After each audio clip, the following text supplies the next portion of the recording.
Imagine this. A cup of coffee that once cost just $1 now costs $5.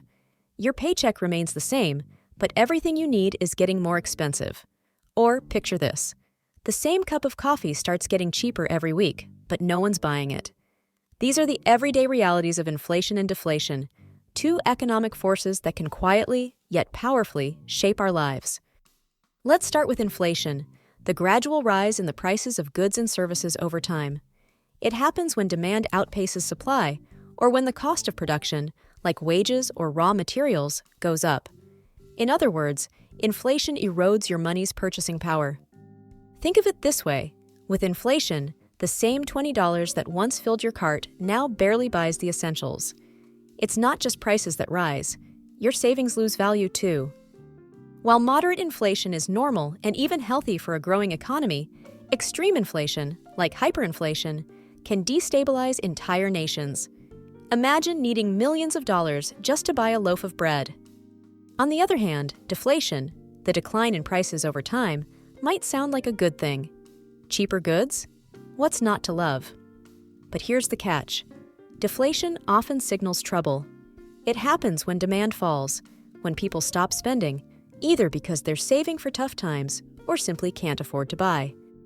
As demand drops, businesses earn less and start cutting costs, often through layoffs. The result? A vicious cycle of lower spending, lower production, and higher unemployment. Inflation and deflation aren't just numbers economists debate about. They directly impact you. During inflation, everyday expenses rise, making it harder to budget for long-term goals like buying a home or saving for retirement. And during deflation, job security takes a hit, leaving families unsure of how to make ends meet. To keep these forces in check, governments and central banks step in. During inflation, they may raise interest rates to slow spending and borrowing. On the flip side, during deflation, they lower rates or inject money into the economy to stimulate growth.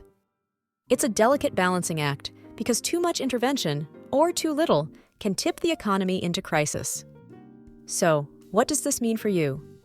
During inflation, prioritize saving in assets that grow, like stocks or real estate, rather than letting cash lose its value. And during deflation, focus on securing stable income streams and avoiding unnecessary debt. Understanding these forces helps you make smarter decisions, whether it's planning for the future, adjusting your budget, or even voting for policies that impact the economy. Inflation and deflation might seem like abstract concepts, but they're woven into the fabric of our lives. By understanding them, you're not just navigating the ups and downs of the economy, you're empowering yourself to thrive no matter what. If you found this breakdown helpful, don't forget to like, comment, and subscribe to The Social Lens.